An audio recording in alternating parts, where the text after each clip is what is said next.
Vamos, a paz do Senhor. Amém. Paz do Senhor. Amém. Em Lucas capítulo 18. Glória a Deus.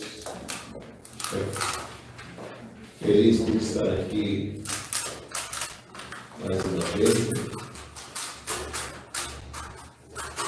Oportunidade única, estar na casa de Deus. Eu digo que a recíproca é verdadeira, pastor. Muito obrigado pelo carinho seu, da Jéssica, da igreja, dos irmãos, né? A gente fica em falta porque é uma correria. As coisas de Deus e a nossa vida, né? Mas sempre que possível a gente procura atender, né? Quando o senhor falou, vem, eu nem perguntei. O corpo está cansado, nós estamos aqui com o coração na mão, na verdade. Nós temos uma família que está enlutada, né? Que já foi ovelha nossa no passado. E essa senhora, de repente, estava hospitalizada e depois teve uma melhora. A gente ficou muito animado, né, com a melhora dela. Mas quando foi à noite de sexta-feira, né? Sexta para sábado, o senhor recolheu ela. E aí a gente estava preocupado com o negócio de velório, tudo, e o velório está acontecendo agora. Inclusive, eu vou dar uma palavra aqui rapidinho, e já vou correr para lá, que é aqui perto, né? Graças a Deus é aqui perto, para ver se a gente consegue chegar a tempo lá.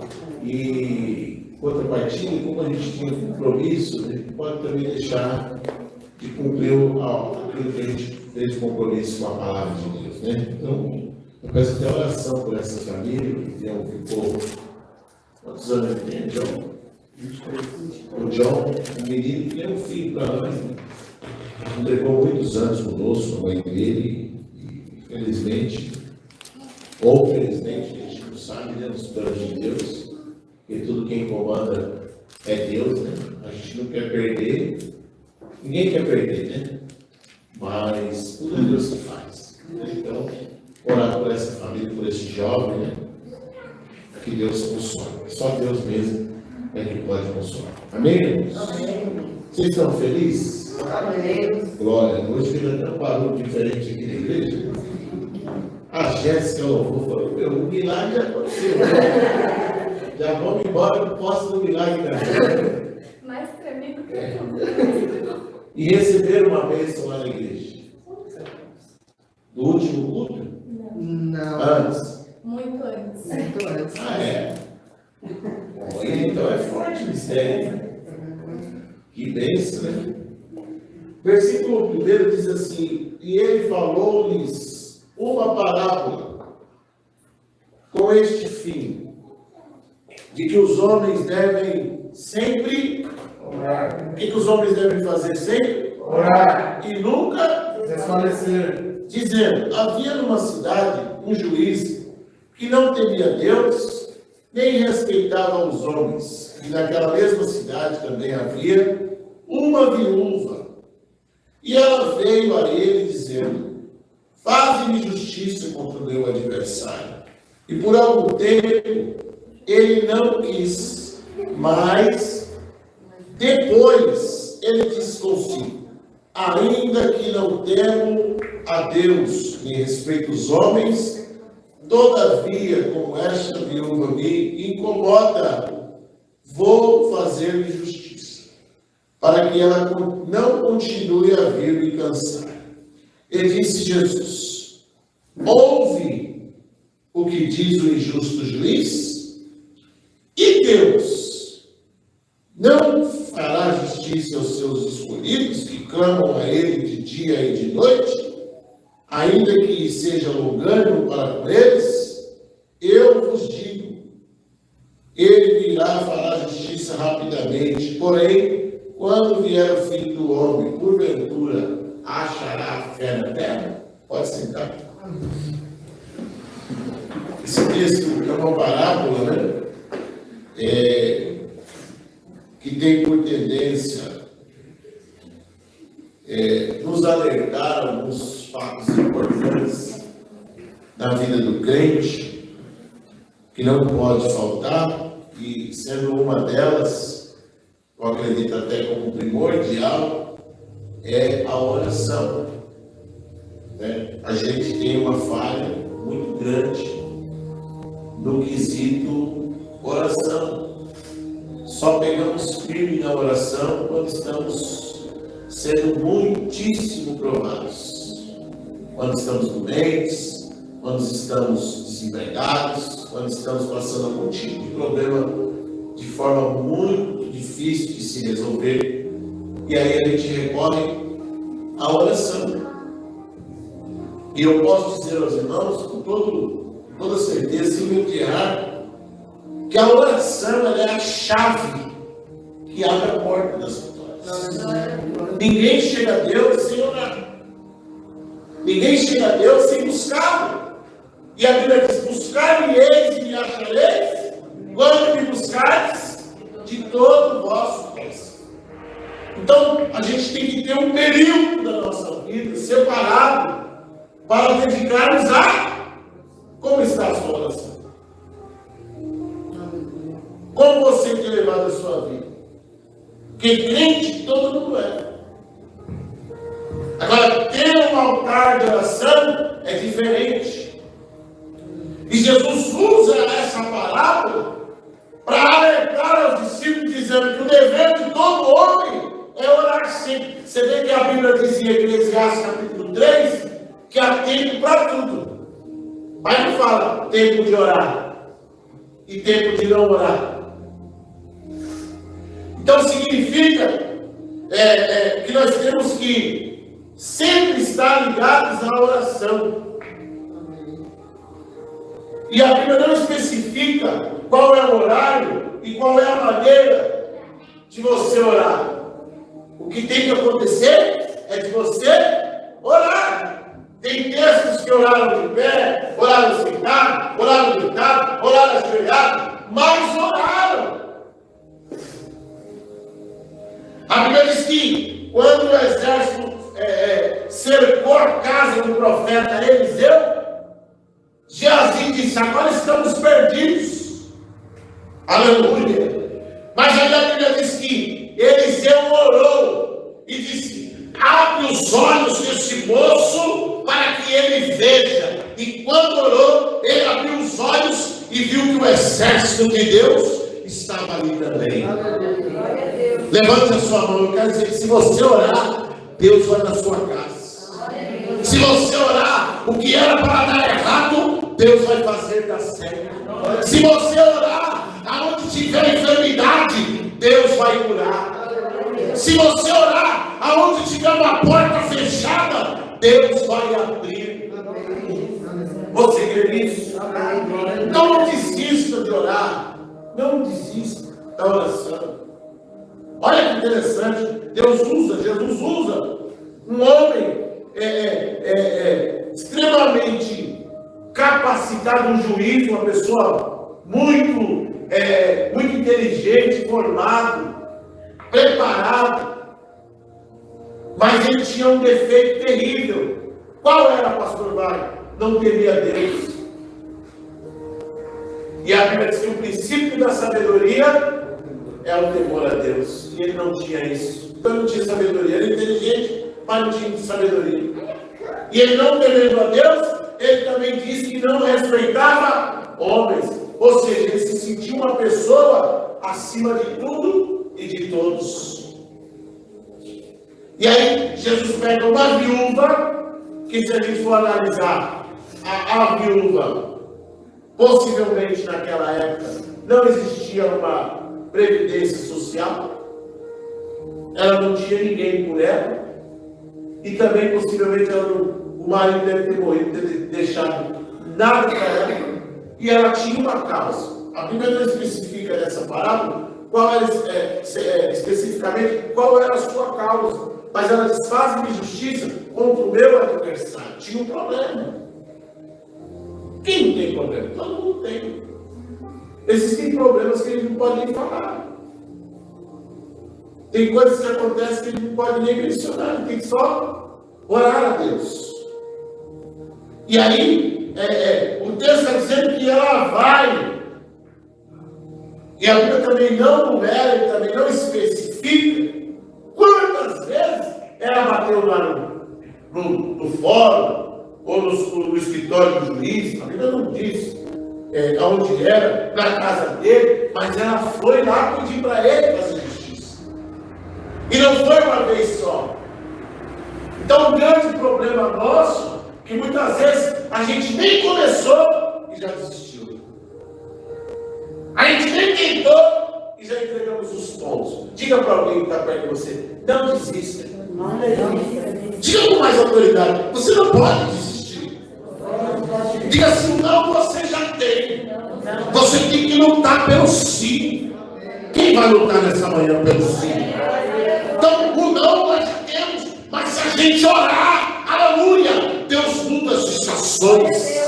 Deus muda as situações. Olha o rei Ezequias. Deus usou o profeta Isaías e disse, olha, arruma a tua cama, porque tu vai morrer e não vai viver.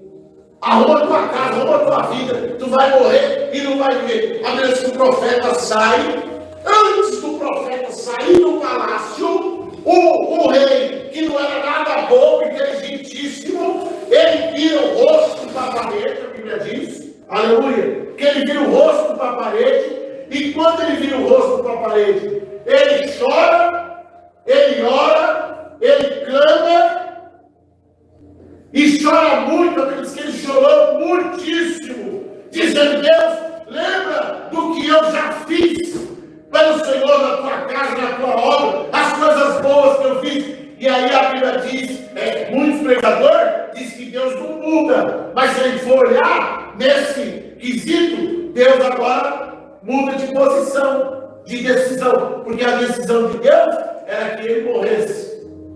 Mas a oração, aleluia, diga para quem está falando, a oração traz vida. Aleluia. Porque ele ora na parede, a Bíblia diz lá em Isaías capítulo 38, ele ora.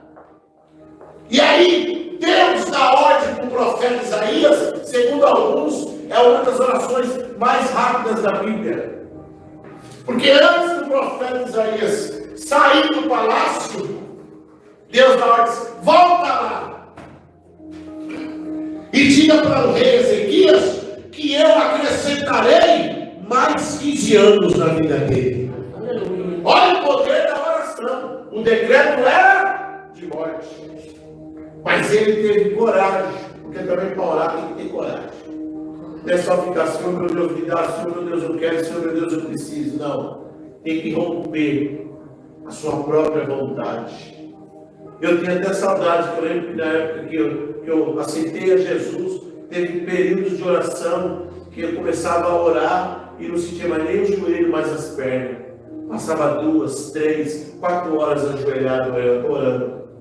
Hoje a gente não ora 10 minutos, não oramos 15 minutos, que dói a coluna, dói a perna, dói o joelho, dói a cabeça, dá sono.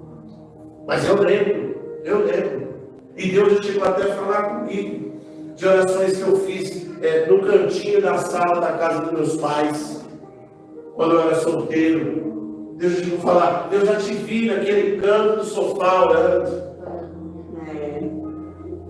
Teve uma oração, eu trabalhava na Brahma, eu fui mandado embora, humilhado assim, fiquei numa tristeza. Falei, Deus não me ama nada. Deus me amasse, esse homem não colocava o dedo na minha cara e me humilhava aqui na frente de todo mundo. Eles vão embora então. Aí eu fui para o banheiro. E na verdade era um vestiário grande, a gente tomava banho lá. E aí eu fui tomar banho só chorando, falando, Deus não me ama. Então, olha a humilhação. E eu preciso desse trabalho. E o homem mandou eu embora, fui todo mundo lá. E aí eu fui num culto à tarde. Chegou lá no culto, o pastor falou assim, homem, pensa que eu não te vi dentro daquele banheiro chorando? Aleluia. Aleluia. Então, uma oração sim. Então, a oração é um caminho, é uma porta. Então, não importa se você está cansado, você não pode esquecer que a oração pode trazer à existência aquilo que não existe. Então, Ezequias, ele ia morrer, mas ele ora e ora com fé. Deus lembra de mim. O profeta voltou. E disse, ó, Deus vai acrescentar mais 15 anos na sua vida. Aleluia. Então eu não sei qual é o seu problema, eu não sei qual é a sua dificuldade, aquilo que tira a sua paz, que te assola, que te aflige. Mas eu sei que se você orar, Deus pode mudar. Essa igreja pode mudar. A sua vida pode mudar, a sua casa, a sua família, o seu relacionamento, sua vida profissional, sua vida espiritual, tudo, os seus projetos. Porque, ó, essa mulher já tinha um homem. O homem era um demoniado. Permita-me dizer, com todo respeito, era um homem que não respeitava Deus e nem respeitava o homem. Então ele falava, eu sou juiz, quem manda sou eu. Mas ela insistiu. Ela podia dizer, eu nem vou lá, que esse homem vai me escorraçar de lá. Mas ela foi. Diz quantas vezes ela foi, pastorina?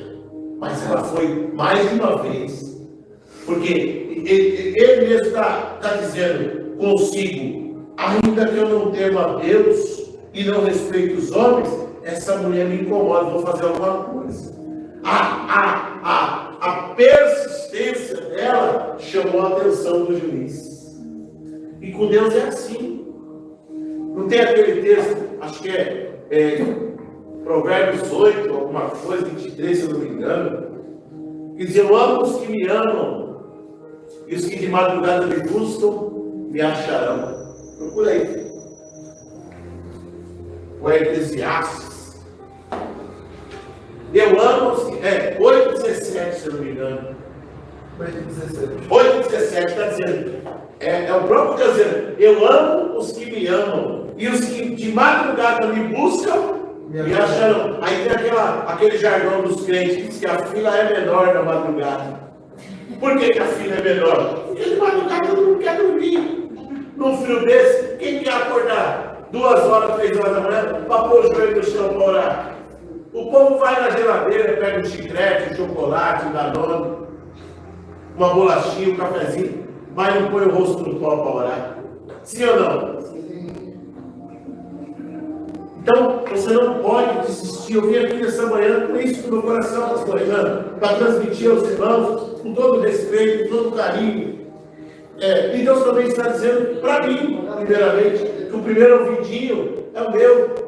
O mais perto aqui da palavra é o meu. E Deus está dizendo, não desista da oração. Glória! E aí, ó, ele diz comigo, ela me incomoda, eu vou fazer alguma coisa. E aí ele faz a justiça que ela precisava. Aí Jesus toma a palavra. Vocês ouviram o que o juiz está dizendo? Um juiz injusto? Ele está dizendo assim, ó, era impossível isso acontecer. Mas a oração da mulher, glória, fez mudar o quadro da situação. E aí, o que aconteceu? Jesus está dizendo, se ele é injusto, ele fez justiça, quem dirá o Deus da justiça? Amém. Que não vai fazer? Diga para quem Deus sabe. Você acha que Deus não está te ouvindo? Diga assim, você acha que Deus não vai fazer nada? Você que está clamando dia e noite.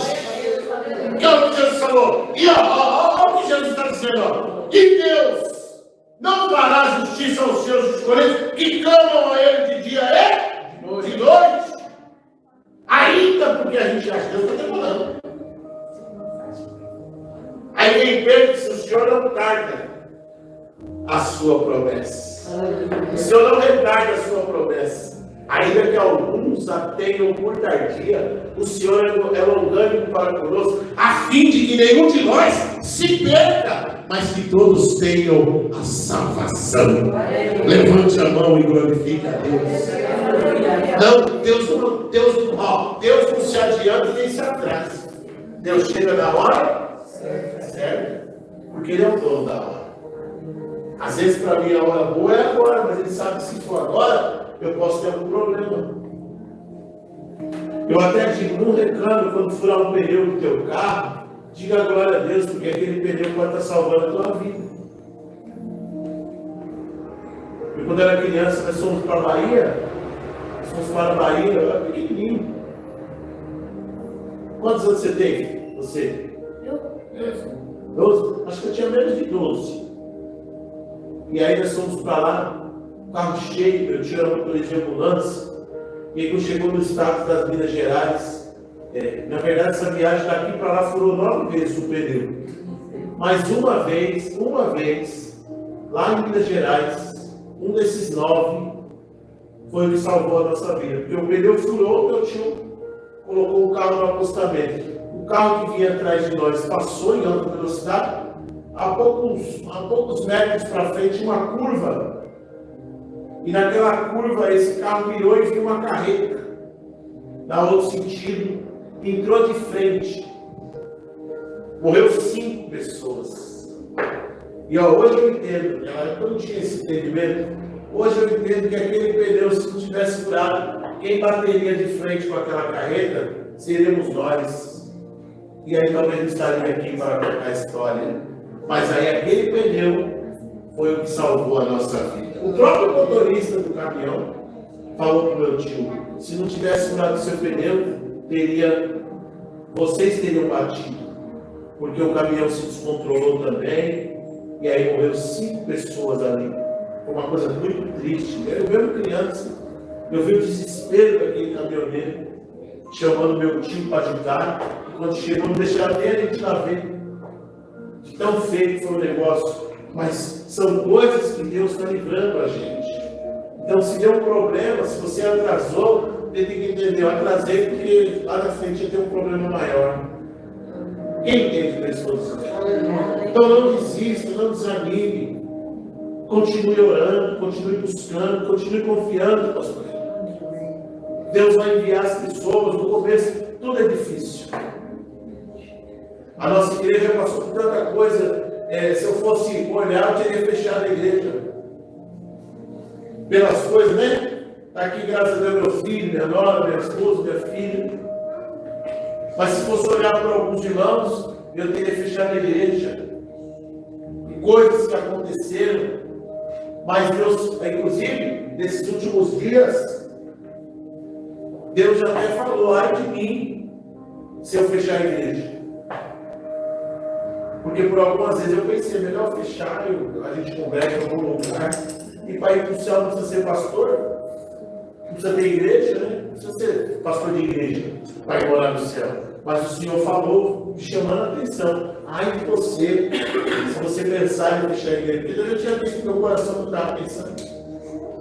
Porque é aluguel, é responsabilidade. E se você acertar 10, glória, você errou uma, você já não presta. Entendeu? E ser pastor, pastor Renan, é ser igual a Jesus. E Jesus, ele deu comida para Judas para quê? Para depois Judas trair ele. É muito forte isso. Ser pastor é isso. Muitas vezes você vai ser traído, e as traições virão pessoas próximas. Porque quem era Judas? Um discípulo. E Jesus foi traído por ele. Jesus deu comida para ele, para depois ser traído. Ser pastor é você ser o primeiro, muitas vezes, a chegar e o último a sair. Você tem que ter uma palavra para todo mundo, mas quem tem uma palavra para você? Você tem que orar por todos, mas quem ora por você? Você tem que entender a todos, mas quem entende você? Você tem que aconselhar a todos, e quem te aconselha? Tem uma frase de um grande pastor, que é até bispo, e ele dizia: ser pastor é você carregar um balde de água cheio, mas você mesmo estar vazio. Olha, é cantar e dizer: cantar, pregar, assobiar, tudo ao mesmo tempo. Aleluia. É como diz o outro: você tem que bater o escanteio e ir lá na área para cabecear a bola. Diga glória a Deus. Mas se você for um pastor de oração, Deus vai transformar muitas coisas em vitória. Amém? Vamos ficar de pé, vamos ficar de pé. Essa palavra que Deus colocou no meu coração, e eu quero dizer aos irmãos: não desista da oração. Não perca a fé. Convide as pessoas a vir à igreja, porque a igreja Não é do pastor, é a igreja de Deus. Amém. E aí passou por esse, aliás, passou pelo portão ali para dentro, já é responsabilidade de Deus. Esse ambiente é espiritual. Amém. E aqui Deus cura cânceres, Deus cura enfermidades, Deus está no hospital. Enquanto a igreja está aqui, Deus está visitando ele lá. Amém. Aleluia. Porque Deus é poderoso. Amém. Deus é poderoso. Deus faz coisas que nós não podemos fazer. Aleluia. Então a igreja não é um ponto de encontro, não é uma fonte de renda, como muitos tem esse pensamento. Não, a igreja é um pronto-socorro espiritual. Você chega cansado, sai renovado. Você chega triste, sai alegre. Você chega desanimado, Deus te anima. Você chega desapontado, Deus faz você sair esclarecido. Você chega decepcionado, Deus coloca no teu coração que não tem nada perdido. Então a igreja é o melhor lugar para a gente estar. E sabia que existem pessoas que elas vêm ao culto e na realidade elas não querem nem voltar para casa. Porque chega em casa, permita-me dizer com todo respeito, é um verdadeiro inferno. É uma luta, é uma guerra, uma confusão. As pessoas sem temor de Deus. Uma pessoa sem Deus, irmão, o capeta toma conta. E é tanta agressão verbal, psicológica. E as pessoas estão sofrendo. Nunca se viu tanta gente com problemas psicológicos como hoje. Depressivos, ansiosos, pessoas que se irritam por nada. Mas nessa manhã eu vim dizer, se nós orarmos, tem aquele que fala, se eu orar, o céu vai mover. Se eu orar, Deus vai responder. Quem crê que Deus vai responder? Daniel orou na cova dos leões. Aleluia. Deus. Amém. Aleluia. E aí a Bíblia diz que Deus enviou um anjo e fechou a boca do leão. Aleluia. Aleluia. Foi o que? A oração. Imagina, o leão faminto. Uma mordidinha acaba com o Daniel. Mas ele orou. Aleluia. E quando você ora, as coisas mudam. Aleluia. Então a palavra para esta igreja, para nós outros, esta manhã, é que a oração é a chave da vida. Amém.